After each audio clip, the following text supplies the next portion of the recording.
Bueno, no me está dejando ponerla en pantalla completa, la voy a presentar así. ¿Se puede leer bien? Sí, sí. Ujú. Está bien, bueno, a mí me tocó exponer el que sería el capítulo 5, ¿verdad? De la serie de Sensei de la sabiduría para ser feliz y crear la paz. El capítulo se llama Convertir las aflicciones en felicidad. Y la primera parte dice, somos los protagonistas de nuestra propia saga triunfal, ¿verdad? Como bien sabemos, en nuestra práctica, pues nosotros tomamos absoluta responsabilidad, ¿verdad? De todo lo que sucede en nuestra vida, de cómo encaminarla y de cómo lograr, ¿verdad? Nuestras metas. Entonces nos dice que la fe en la ley mística asegura que a través de superar grandes penurias y sufrimientos, podemos construir un estado de inmensa felicidad.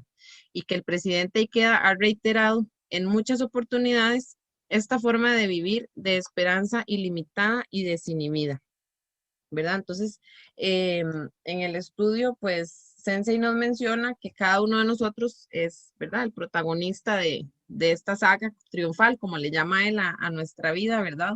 Y que, pues, tenemos que nosotros poner todo en este escenario, ¿verdad? Poner las bases para caminar hacia donde queremos estar.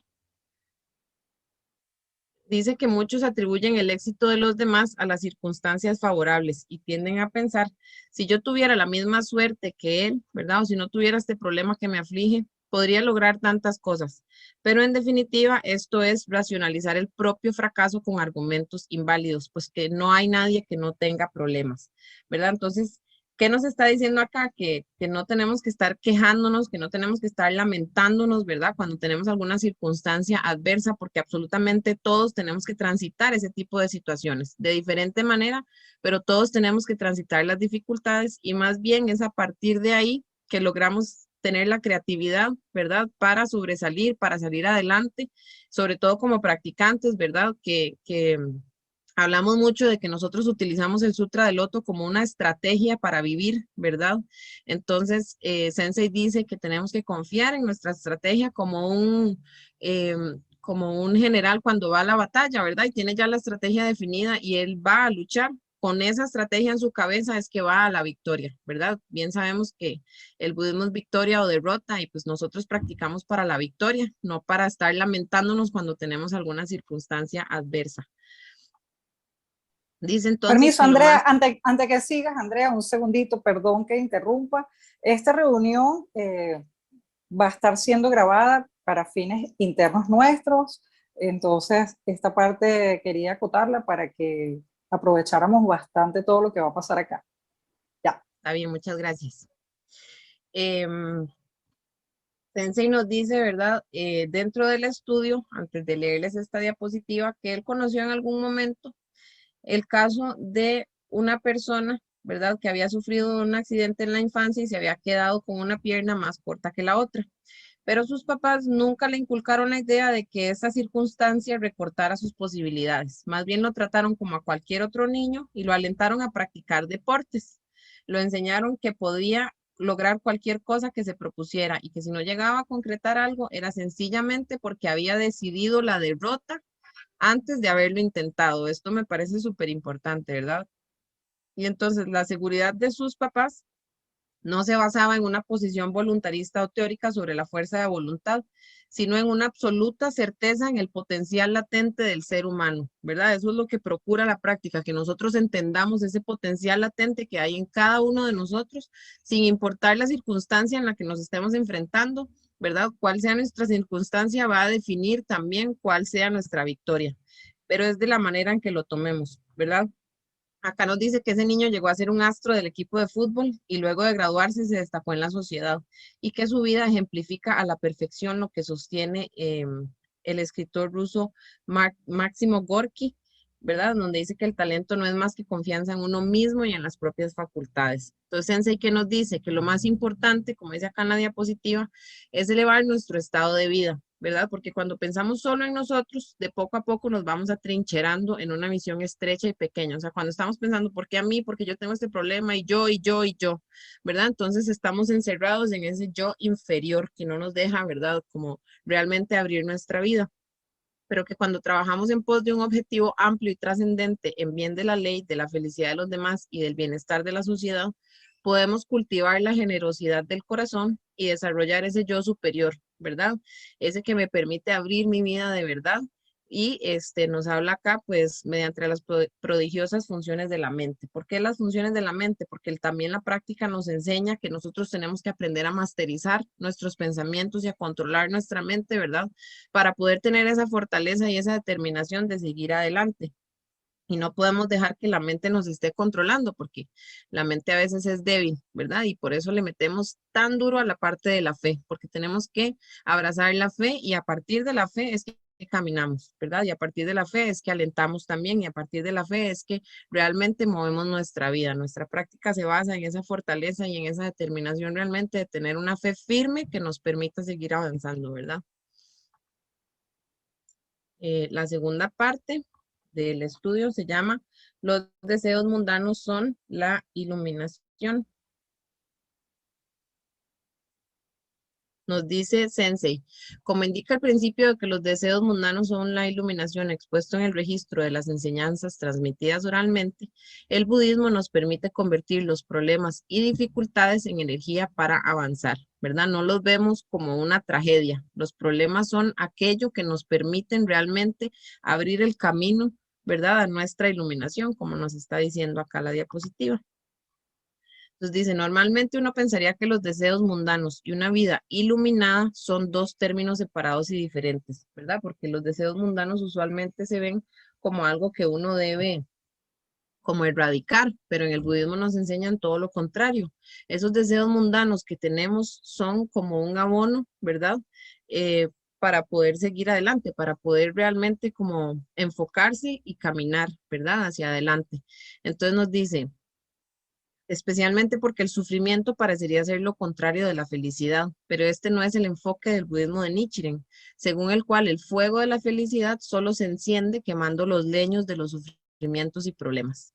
En otras palabras, nuestra vida irradia la luz y la energía gracias a esos leños de las dificultades. Y el procedimiento para encender la leña de los deseos mundanos es entonar Nam-myoho Renge Kyo, ¿verdad? Cuando uno está queriendo alcanzar algo, usualmente se le ponen muchos obstáculos de frente, ¿verdad? Entonces uno puede tener la tendencia como a empezar a sufrir por eso, pero el budismo nos dice, continúe, abrace la fe, ¿verdad? Entonen Nam-myoho Renge Kyo, esa es nuestra estrategia para la victoria, el Sutra del Loto, ¿verdad? Y la entonación de Nam-myoho Renge Kyo, y como bien dijo Wendy al inicio de la reunión, es el Gongyo con Nam-myoho Renge Kyo, ¿verdad? Con el Daimoku, que hace ahí la compilación perfecta para que nosotros pues elevemos nuestro estado de vida y sigamos adelante, ¿verdad? Entonces, el entonar Nam-myoho Renge Kyo es lo que nos va a permitir tener la creatividad de resolver, la sabiduría para tomar acciones, ¿verdad? Como les dije antes, el Sutra del Loto es una estrategia que nosotros utilizamos, ¿verdad? Como una estrategia de fe y eso es algo que para mí es súper importante y que nos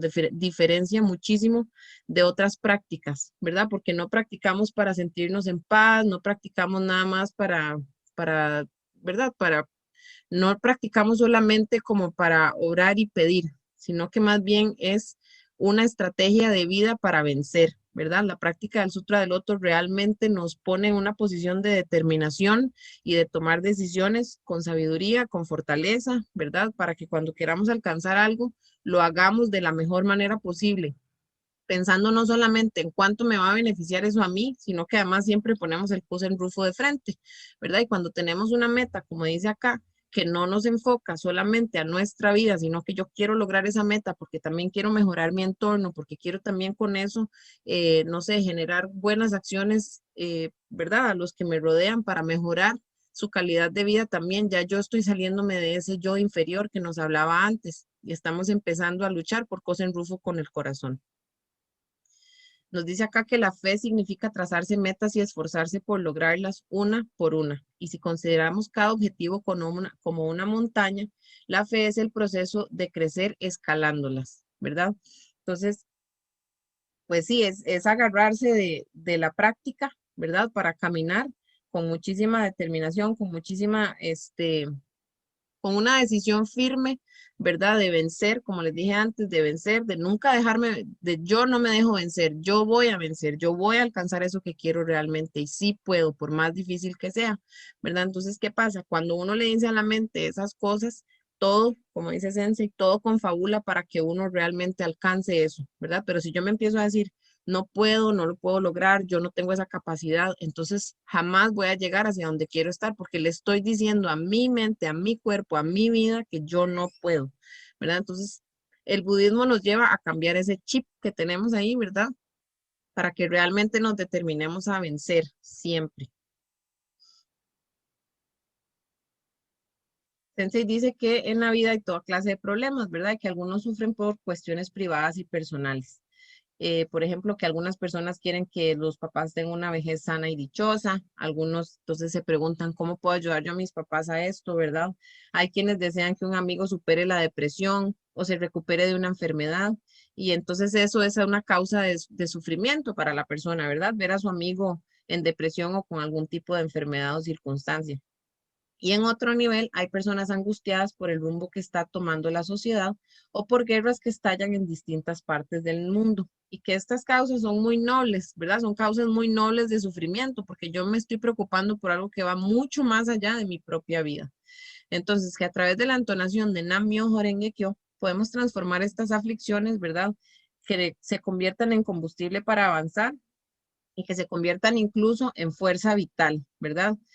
Para que esas personas tengan una personalidad más acendrada y profunda y que se llenen de buena fortuna. Entonces, que experimenten diferentes vivencias y preocupaciones, hay que hacer bastante daimoku para esas personas, para que crezcan en la medida que van resolviendo. Y asimismo nosotros, ¿verdad? Como dice Nichiren, cuando uno enciende un faro para iluminar el camino, ¿verdad? De uno, asimismo está iluminando la vida de las demás personas. Entonces se trata de eso, cuando estamos orando, ir mucho más allá de nuestra propia vida. El budismo y el Kosen Rufu nos llevan a ampliar esos aspectos, ¿verdad? Para que nosotros no nos mantengamos en ese yo interior, inferior, en donde solamente pienso en mí, en mis deseos, en mis metas, en qué quiero hacer, dónde quiero estar, sino que cuando yo piense en esas metas de qué quiero hacer y dónde quiero estar, entienda que estoy afectando absolutamente todo lo que me rodea, ¿verdad? Entonces, de la misma manera, si oramos para mejorar todo ese entorno, estamos haciendo una misión por Kosen Ruf, ¿verdad?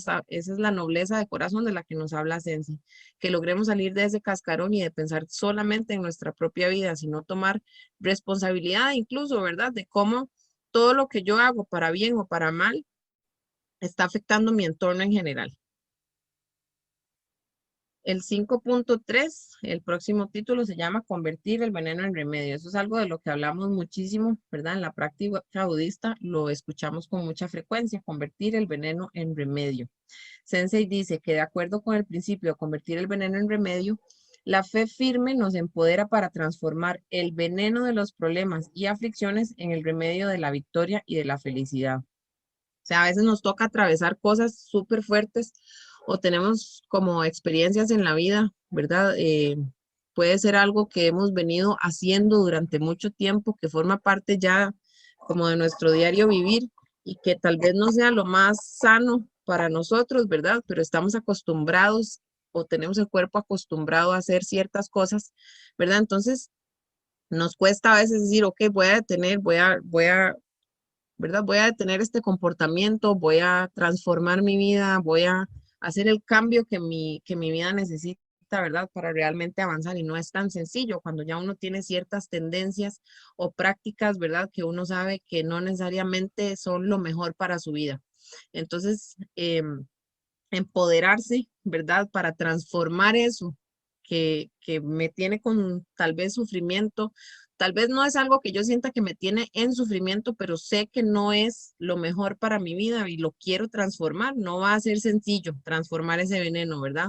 Pero cuando nos determinamos a practicar, nos determinamos a transformar nuestra vida y entonamos Nam-myoho Renge Kyo con sinceridad, ¿verdad? Como hablábamos el otro día con Margarita, que estábamos orando y hablábamos de la manera en la que tenemos que orar, ¿verdad? Con una determinación demasiado firme, como la señora Kaneko comenta en el libro, ¿verdad? En la historia de la señora Kaneko, que en algún momento sus hijos se enferman y cuando Sensei regresa de uno de sus viajes, la encuentra ella orando, ¿verdad? Para que sus hijos mejoren su condición. Y Sensei le pregunta que cuál es la oración que ella está haciendo, que de qué manera está orando. Y ella le dice que está orando para que los niños mejoren. Y él le dice, no, Se tiene que orar para que ellos no se vuelvan a enfermar. Tenemos que orar para que esto salga de la vida de ellos y que no vuelva a entrar, ¿verdad? Con esa determinación, como leímos antes en la parte del niño, ¿verdad? Que se queda sin una pierna y aún así se convierte en un astro del deporte, ¿verdad? Es esa determinación de verdad, no es decir voy a hacer mi mayor esfuerzo, es realmente hacer ese esfuerzo, ¿verdad? No es decir voy a intentarlo, porque entonces ya ahí yo estoy diciendo, bueno, tal vez. En cambio, si yo me determino de verdad, yo me enfoco completamente en que voy a alcanzar esa meta y como sea la voy a lograr, ¿verdad? Entonces oramos como estrategia para tener la sabiduría, la fortaleza de caminar realmente por donde debo caminar, ¿verdad? Y que por más que se me levante todo dentro de mi vida para que yo no logre eso, yo logre vencer todos los obstáculos, ¿verdad? Como decía, y es una montaña que tenemos que ir escalando y en el proceso vamos a encontrarnos con un montón de dificultades, pero si oramos con determinación, realmente podemos lograr cosas que no, o sea, tal vez ni siquiera nos imaginamos, ¿verdad? Dice, cultivamos la fe en nuestro propio beneficio. Practicamos para vivir plenamente, incrementar nuestra buena fortuna y abrir el camino hacia la felicidad. Lo que distingue a un genuino practicante del budismo de Nichiren es que no se perturba ni se altera por las vicisitudes de la vida. Qué difícil, ¿verdad? Qué difícil no alterarse ante las circunstancias adversas. Qué difícil, porque somos humanos, tenemos sentimientos, ¿verdad? Y las cosas nos mueven, ¿verdad?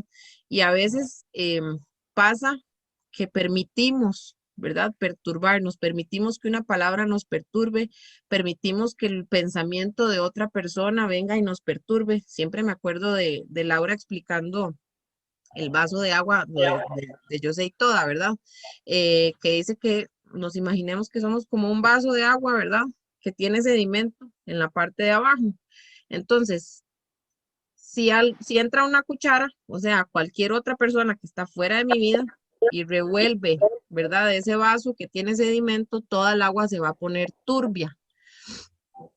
Como me acuerdo que Laura ese día dijo, la cuchara tiene su propio karma, ¿verdad? Al entrar y hacer todo ese revoltijo, la cuchara tiene su propio karma, pero yo, que, ¿verdad? Soy yo la que permito que se me revuelva todo. Cuando entonamos Namyoho Renge Kyo, lo que hacemos es limpiar, ¿verdad? Todo eso que ya está dentro de mí, porque la cuchara lo que está haciendo es revolviendo algo que ya está en mi corazón, ¿verdad? Esa cuchara no vino a agregar nada, o sea, esa persona no viene a agregar nada a mi vida, nada más viene a hacerle así a todo lo que ya está ahí. Y depende de mí, ¿verdad? Cuánto se encharque o cuánto se enlode todo por dentro o no. Entonces, cuando estamos entonando, es justamente para limpiar ese sedimento que tenemos ahí, esas oscuridades que forman parte de nuestra vida, que nos producen sufrimiento, ¿verdad? Con el objetivo de que eso no me perturbe, de que no importa, no es que no me va a importar lo que una persona me diga, ¿verdad? Cuando me están dando un aliento, por ejemplo, sino que yo no permita que una palabra que quiere herirme cale profundo en mi vida, que yo la tome para entender que lo que me dicen viene del corazón de la otra persona y hay algo dentro de mi vida que me conecta con eso, ¿verdad? Entonces, ¿de qué manera puedo yo mejorar? ¿De qué manera puedo yo transformar mi vida para que eso no me afecte de esa manera y para que no sea esa la percepción que también tal vez tienen las demás personas de mí, mejorar en todos los aspectos, ¿verdad? Entonces dicen, en el mundo de la ley mística, pase lo que pase, a la larga todo puede transformarse positivamente y cualquier veneno puede convertirse en un remedio, ¿verdad? ¿Qué pasa? Muchas veces cometemos errores, por ejemplo, en nuestras familias, en nuestras vidas, ¿verdad? Y ese error queda en el corazón de uno y también queda en el corazón de las demás personas. Entonces, cuando nos empiezan a señalar, cuando nos empiezan a decir, es que usted hizo eso, es que usted hizo aquello, es como esa cuchara que está revolviendo ahí, ¿verdad? Que remueve algo que todavía no ha tal vez terminado de sanar. Entonces, yo lo tomo en este caso como algo que tenemos que superar con mucha sabiduría y fortaleza, ¿verdad? Y tenemos que entonar muchísimo para poder transformar, porque al final del día nuestras acciones obviamente van a tener una consecuencia, ¿verdad? Y el que me estén repitiendo constantemente los errores que yo he cometido es parte de las consecuencias de las acciones que realizamos. Entonces, ¿cómo transformar eso? A través de la oración, a través de una oración sincera que me permita a mí transformar mi vida para que ya no sea esa la manera en la que me están viendo constantemente, ¿verdad? O lo que constantemente tienen en el corazón con respecto a mí, a mi ser, sino que yo pueda transformar realmente para vencer y para ser la persona en la, ¿verdad? Quien yo de verdad quiero ser para este mundo, lo que yo de verdad quiero dejar en este mundo, o sea, crear valor en mi entorno. Entonces dice, ¿qué significa la victoria última?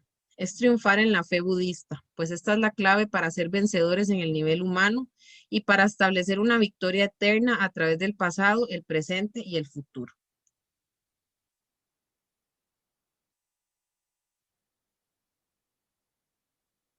Dice, podemos aplicar esta analogía del remedio y el veneno a la victoria y la derrota en la vida. Por ejemplo, si en última instancia triunfamos, todos los aspectos de nuestra existencia se convierten en medicina. Por otro lado, si al final de nuestros días somos derrotados, podría decirse que todo lo vivido, incluso lo que hasta ese momento había funcionado como remedio, termina siendo un veneno, ¿verdad? Entonces, realmente es cuando estamos orando, orar con la determinación de transformar ese veneno que me está produciendo dolor, ese veneno que no me deja avanzar, ese veneno que no me deja romper con mi yo inferior, ¿verdad?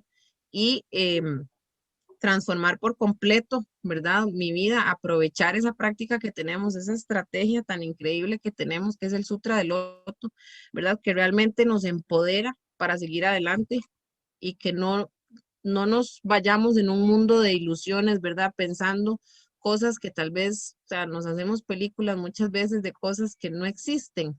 Entonces, Sensei nos dice, ponga metas, establezca metas y trabaje en pro de esas metas, ¿verdad? Que nos orientan siempre, por ejemplo, a principio de año, a poner las metas que tenemos, ¿verdad? Para dar inicio a un nuevo año con determinaciones. Y a través del año siempre estamos revisando esas metas y si logramos una, nos ponemos otra. ¿Verdad? Porque nunca dejamos de avanzar. El budismo es una práctica que nos enseña a mantenernos en constante lucha para avanzar, ¿verdad? No nos quedamos estancados, porque como dice Sensei, el agua estancada se pudre, ¿verdad? Entonces, es mantener ese flujo, como dice Sensei bien, la fe tiene que ser firme y fluir, ¿verdad? Como el agua, porque cuando tenemos una fe que es demasiado fuerte al inicio, que se enciende como el fuego, así mismo la llama después se puede aplacar. Entonces, él nos dice, la fe tiene que fluir, ¿verdad? Es algo constante que tiene que estar ahí, mantenerse constante y fuerte. La tercera parte, perdón, la cuarta parte del estudio nos dice crear el futuro tomando el budismo como la causa primordial, ¿verdad? En el budismo hablamos de causa y efecto. ¿Por qué? Porque la ley mística es la ley de la vida y la muerte y de la causa y el efecto. Todo lo que hacemos, decimos y pensamos tiene un efecto en nuestra vida y en nuestro entorno. Entonces, tomar el budismo como la causa primordial, ¿verdad? Que el budismo enseña el principio de causalidad en nuestra vida, o sea que nuestra situación actual es el efecto de nuestras acciones pasadas. Basado en esta perspectiva, el budismo de Nichiren expone la filosofía de la verdadera causa. No estamos sujetos al pasado, sino que el momento actual es siempre el punto de partida de un nuevo avance, ¿verdad? Todo lo que hemos hecho a través de nuestra vida, todo lo que hemos hecho, dicho, pensado, nos tiene hoy aquí donde está cada uno de nosotros, ¿verdad? Pero nosotros practicamos para crear valor. ¿Y qué es crear valor? Pasar de donde estoy en este momento a donde yo quiero estar realmente, ¿verdad? Creando, o sea, haciendo buenas causas para que todo en mi entorno se mueva de manera positiva mientras yo voy haciendo ese camino hacia el crecimiento de mi vida, ¿verdad? Hacia la victoria. Nos dice Sensei que en la mayoría de los casos las personas empiezan a considerar seriamente la ley de causa y efecto y a reflexionar sobre la felicidad en la vida cuando experimenta un intenso sufrimiento. Pero cuando todo marcha bien, no suelen pensar en las cosas que realmente importan en la existencia. En tal sentido, las dificultades cumplen una función decisiva para hacer más profunda y trascendente nuestra vida. Es más, debemos que hacer que así sea, ¿verdad? Yo recuerdo que en algún momento cuando estaba empezando a practicar, una persona me dijo, es que me cuesta mucho sentarme a orar, ¿verdad? Frente al Gohonzon con esa sinceridad cuando no tengo problemas, ¿verdad? Y no debería ser así. Nosotros deberíamos entonar siempre con esa misma determinación. Pero como bien nos dice acá Sensei, cuando todo está bien, no estamos pensando en cosas tal vez realmente importantes. Y por eso es que las dificultades se convierten, ¿verdad?, en esa función que nos permite profundizar realmente en las oraciones y en nuestra práctica. No existe una vida sin problemas. A nuestro alrededor hay muchísimas personas que sufren por aspectos de su existencia que vistos desde afuera pueden parecer motivo de felicidad y que cuando uno aprende a observar con los años, ¿verdad? Eso es algo que aprende uno a observar con los años a medida que adquiere experiencia y madurez, porque tal vez decimos, ay, si yo tuviera eso, ay, si yo tuviera esa vida que tiene él, ay, si yo tuviera las cosas que tiene esa persona, las oportunidades que tiene esa persona, pero eso es algo que uno tiene que ir creando, ¿verdad? Y a través de la oración entendemos que nosotros vamos creando esos caminos. Dice que los problemas y los sufrimientos son una realidad inevitable de la existencia y sin embargo, a pesar de ellos, la vida continúa. Entonces, ¿cómo encarar la vida, verdad? ¿Cómo convertir ese sufrimiento en alegría? El budismo de Nichiren ofrece respuesta a esas preguntas fundamentales. ¿Por qué? Porque entonamos y estudiamos, recordemos que tenemos la fe, la práctica y el estudio. Y como bien dice Sensei, la fe no existe sin práctica y estudio, ¿verdad? Entonces nosotros practicamos para tener las estrategias adecuadas para salir adelante. Entonces dice que la filosofía del Daishonin se la conoce como el budismo de la verdadera causa, que es esta enseñanza profunda y sin precedentes, postula que Nam-myoho Renge-kyo es la causa primordial para lograr la iluminación y que practicando la fe en el Gohonzon podemos adquirir en esta existencia todas las prácticas y virtudes de los Budas, ¿verdad? Para vencer y lograr realmente traspasar esos sufrimientos. Nos dice acá, y esta parte me parece así como remarcable. Hay quienes por flaqueza sucumben a la duda y se cuestionan por qué siguen teniendo problemas a pesar de estar practicando el budismo de Nichiren. Pero esta forma de pensar, de acuerdo con el principio de los 3000 aspectos contenidos en cada instante vital, impregnará cada aspecto de su conducta y dará lugar a un estado de mayor sufrimiento aún. O sea, es lo contrario a tener una fe firme cuando estamos quejándonos por las situaciones que tenemos. No estamos teniendo una fe firme, estamos dejando que la mente nos controle en vez de tomar acción y de tomar realmente el liderazgo y el bastión de la vida, ¿verdad? Y la última parte dice vivir con alegría cada circunstancia. Dicen estos fragmentos, el presidente Ikeda recalca lo que distingue a un practicante, que lo que distingue a un practicante genuino es vivir con alborozo. Entonces nos dice, León Tolstoy exclamó, regocijémonos, regocijémonos, la tarea es la vida y su propósito es la alegría. Celebremos el cielo, el sol, las estrellas, la hierba, los árboles, los animales y la gente, ¿verdad? Tolstoy tuvo que enfrentar muchísimas circunstancias adversas en su vida, lo expulsaron incluso de la iglesia, tuvo como, ¿verdad? Muchos problemas a los que tuvo que enfrentarse y esa era su respuesta, regocijémonos, ¿verdad? Entonces Sensei nos dice que con esa misma alegría tenemos que vivir cada circunstancia, no importa cuál sea. Dice, la alegría de vivir es el emblema que distingue a las personas cuyo estado es noble, íntegro y feliz. Por otro lado, quienes a todos responden con críticas e insatisfacción, invariablemente son desdichados, por atractiva que parezca su vida desde afuera, ¿verdad? O sea, una persona podrá tenerlo todo, pero si se vive quejando todo el día, si vive criticando a las demás personas, entonces realmente no es una persona feliz y se demuestra con su manera de vivir, ¿verdad? Nos dice Sensei que la vida de Tolstoy estuvo llena de dificultades y que debió superar obstáculos en su labor literaria, tuvo que lidiar con los infortunios de su vida familiar y con la mala salud, pero su espíritu siempre buscó crear alegría en cada ocasión. Su respuesta siempre era esa, regocijémonos, ¿verdad? Como mi abuelita que siempre decía, cuando le preguntaban, incluso en el lecho de la muerte, le preguntaban cómo estaba, ella decía encantada de la vida. Siempre recuerdo eso con estas frases de Sensei. Y bueno, Nichiren declaró que Nam-myoho Renge-kyo es la mayor de todas las alegrías y que una vida dedicada al Kozen Rufu o paz mundial es una existencia de júbilo supremo. También dijo, siento un júbilo incontenible aun cuando en estos momentos me encuentre exiliado. Y cuanto más me atacan las autoridades del gobierno, mayor es mi deleite, ¿verdad? Entre más lo refutaban, él más se preocupaba por vencer y salir avante. Nos dice que cuanto más grandes sean las dificultades que se abatan sobre él, o sea, sobre el practicante del Sutra del Loto, mayor será su deleite gracias a la fuerza de la fe. O sea, entre mayores problemas tengamos, más tenemos que practicar, más tenemos que, ¿verdad?, determinarnos a vencer. Cuantos mayores son los desafíos que se interpongan ante nosotros, con mayor alborozo debemos avanzar y con más decisión debemos afrontarlos. Que esa es la esencia del budismo Nichiren y la manera más valiosa de vivir la existencia. En Carta desde Sado, Nichiren escribe, los venerables y sabios son puestos a prueba ante el insulto. Las personas realmente grandes se distinguen por su capacidad de perseverar con serenidad, resistiendo el insulto y la censura y sin perder la alegría de vivir. Y para cerrar, nos dice Sensei que es vital que los líderes siempre estén pensando en la manera de guiar a todos para que avancen con actitud positiva. Y si nos ponemos a pensar, pues nosotros, ¿verdad? Cada persona que le enseñamos acerca de la práctica, la estamos guiando, o sea, de cierta manera estamos liderando algo. Entonces tenemos que estar constantemente con ese pensamiento de que todos puedan avanzar con actitud positiva, pero recordar también que debemos mantener siempre una postura de discípulo para tener el corazón abierto al aprendizaje y a la mejora. Y eso sería de mi parte. Muchísimas gracias.